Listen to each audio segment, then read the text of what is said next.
தெய்வம் நீ என்று உணர் யூடியூப் சேனல் உங்களை அன்புடன் வரவேற்கிறது.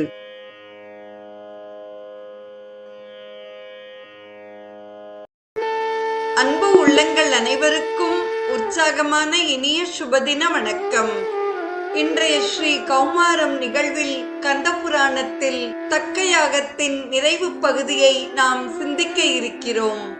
பத்திரகாளியும் வீரபத்திரரும் முனிவர்கள் தேவர்கள் அனைவரையும் இரக்கமின்றி தாக்கி அழித்தனர். பத்திரகாளி தக்கன் மனைவி மறைக்கொடியின் குழையை அறுத்தாள். பிரம்மன் முதலான தேவர்களை வீரபத்திரர் தாக்கி அழிப்பதைக் கண்ட தக்கன் வாளால் அவரை வெட்ட முற்பட்டான். தக்கன் நிற்பதைக் கண்ட வீரபத்திர கடவுள் சினத்துடன் அருகில் சென்று, தக்கனே, தேவர்களுடன் சேர்ந்து நீ ஈசனை இகழ்ந்தாய், அதற்குரிய தண்டனை இது என்று கூறி வாளினால் அவனுடைய தலையை வெட்டினார். செருக்குற்ற தக்கனின் தலை அறுபடும் காட்சியை கண்டு மற்றது வீரபத்திரன் எனும் கடவுள் கொண்ட சீற்றமோடு ஏகியே தக்கனை குறுகி, அண்டரோடு நீ ஈசனை இகழ்ந்தனை, அதனால் தண்டம் ஈதன வாழ்கொடே அவன் தலை தடிந்தான் என்று கூறுகிறார். கீழே விழுந்த தக்கனின் தலையை ஒரு பூதம் எடுத்து விழுங்கிவிட்டது. முறிக்கின்றனர் தடந்தோள்களை, முழுவெண்புடன் உடலம் கரிக்கின்றனர், அடிநாவினை களைகின்றனர், விழியை பறிக்கின்றனர், மிதிக்கின்றனர், படுக்கின்றனர், சங்கம் குறிக்கின்றனர், குடிக்கின்றனர் குருதி புனல்தனையே என்று கூறுகிறார். பின் எடுக்கின்றனர், பிளக்கின்றனர், எரிகின்றனர், எதிர்போய் தடுக்கின்றனர், உதைக்கின்றனர், தடந்தாள் கொடுத்துகைத்து படுக்கின்றனர், தலை சிந்திட படையாவையும் தொடையா விடுக்கின்றனர், மடுக்கின்றனர், மிகு மூனினை படுவாய். இப்பாடல்களில் கரிக்கின்றனர் என்பதற்கு சப்பி உண்கின்றனர் என்ற பொருளாகிறது. சங்கம் குறிக்கின்றனர் என்பது வெற்றி சங்கை ஊதுகின்றனர் என்ற பொருள்பட வருகிறது. படுக்கின்றனர் என்பது கொல்கின்றனர் என்ற பொருளில் வருகிறது. மேலும் போர்க்கள வர்ணனையை கச்சியப்பர் பின்வருமாறு தொடருகிறார்.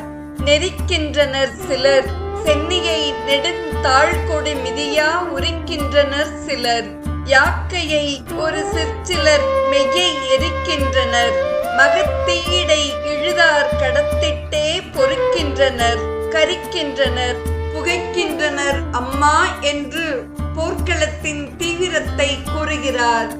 இப்பாடலில் மகத்தீடை என்ற சொல் வேள்வி தீயில் என்ற பொருளையும், இழுதார் கடத்திட்டே என்பது நெய் வைத்த சட்டியில் இட்டு என்ற பொருளையும் தருகிறது. அகழ்கின்றனர் சிலர் மார்பினை, அவர் தம் குடல் சூடி மகிழ்கின்றனர், நகைக்கின்றனர், மதர்க்கின்றனர், சிவனை புகழ்கின்றனர், படுகின்றதோர் புலவர் தம்மை காணா இகழ்கின்றனர், எரிந்தே படை ஏற்கின்றனர் அன்றே என்கிறார். இப்பாடலில் புலவோர் என்பர் தேவர்கள், புலவரை போற்றாது புத்தேள் உலகு என்பது திருக்குறள், விண்மேவும் புலவர் என்பது அபிராமி அந்தாதி. இவ்வாறு தேவர்களையும் முனிவர்களையும் தண்டித்த வீரபத்திரர் மற்றும் பத்திரகாளியின் குழுவினர் வேள்விக்காக வைத்திருந்த நெய் முதலான பொருட்களை அள்ளி உண்டனர். திருமால் சிறிது நேரம் வீரபத்திரருடன் போரிட்டார். பின்னர் வீரபத்திரரை பாராட்டினார். அத்துடன் தானும் ஈசனின் 4 சக்திகளில் ஒருவர் என்று விளக்கினார். இறைவனுக்கு சங்காரம் செய்தல், கோபம் கொள்ளுதல், இன்பமுறுதல், ஆண்மையுறுதல் ஆகிய 4 சக்திகள் உள்ளன.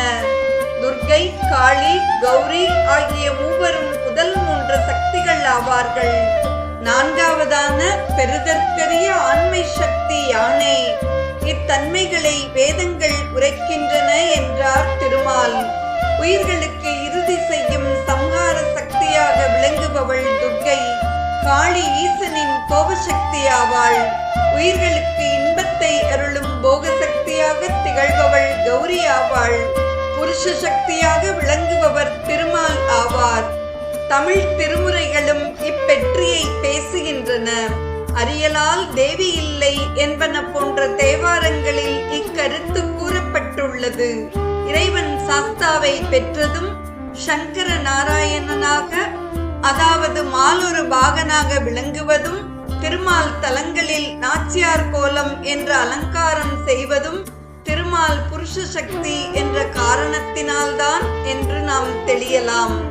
திருமால் தான் ஆண்மை சக்தி என்று விளக்கிக் கொண்டிருந்த பொழுது உமையுடன் சிவபெருமான் வேள்விச்சாலையில் தோன்றினார். அமரர்கள் தாங்கள் செய்த தவறை உணர்ந்து வருந்தினர். பிரம்மன் அனைவரையும் உயிர்ப்பித்து தர வேண்டினான். ஈசன் வீரபத்திரரையே உயிரளிக்கும் பணியிலும் ஈடுபடுத்தினான். சிவபெருமானை சிந்தையில் நினைத்து வீரபத்திரர் அனைவரையும் உயிர்த்தெழச் செய்தார். அனைவரும் உமாமகேஸ்வரனை வணங்கி போற்றினர். பிரம்மன் தன்னுடைய மகன் தக்கனையும் மன்னித்து மீண்டு எழச் செய்ய வேண்டினான். தக்கனின் தலையை பூதம் விழுங்கி ஜீரணித்து விட்டது. வேள்விச்சாலையில் கிடந்த ஒரு ஆட்டின் தலையை பொருத்தி தக்கனை மீண்டெழச் செய்தார் வீரபத்திரர். சிவபெருமான் உமையுடன் கைலைக்கு திரும்பினான். பிரம்மன் தான் ஆணவத்தால் திருமாலுடன் சேர்ந்து ஈசனின் அடிமுடி தேடிய வரலாற்றை தக்கனுக்கு உரைத்தான். ஆணவத்தை விட்டொழித்து அன்புடன் ஈசனை வழிபட ஆற்றுப்படுத்தினான். தக்கன் காசிக்கு சென்று சிவபெருமானை வழிபட்டு நற்கதி அடைந்தான். ஈசன் தக்கனையும் சிவகணங்களில் ஒருவராக ஆக்கி அருளினான். ஆட்டு முகத்துடன் தக்கன் ஈசனை துதித்த பகுதி வேதத்தில் உள்ள சமக்கம் என்பர். அப்பகுதியில் மெய் என்ற சொல் எனக்கு என்று பயின்று வருகிறது. ஆதலால் சமக்கத்தை துறவிகள் ஓதுவதில்லை. நாளைய நிகழ்வில் வேலனுக்கு உகந்த விரதங்கள் குறித்து நாம் சிந்திப்போம். இன்றைய ஸ்ரீ கௌமாரம் நிகழ்வில் கந்தபுராணத்தில் தக்க வேள்வியின் நிறைவு பகுதியை செவிமடுத்த அத்துணை நல்ல உள்ளங்களுக்கும் நெஞ்சார்ந்த நன்றி. மீண்டும் நாளைய நிகழ்வில் இணைவோம். தெய்வம் நீ என்று உணர் யூடியூப் சேனலை கேட்டு மகிழ்ந்த நீங்கள் உங்கள் நட்பு வட்டத்திற்கும் பகிர்ந்து தொடர்ந்து உங்களது நல்ல ஆதரவினை சப்ஸ்கிரைப் செய்து வழங்குமாறு அன்புடன் வேண்டுவது உங்கள் அன்பின் விசாலம்.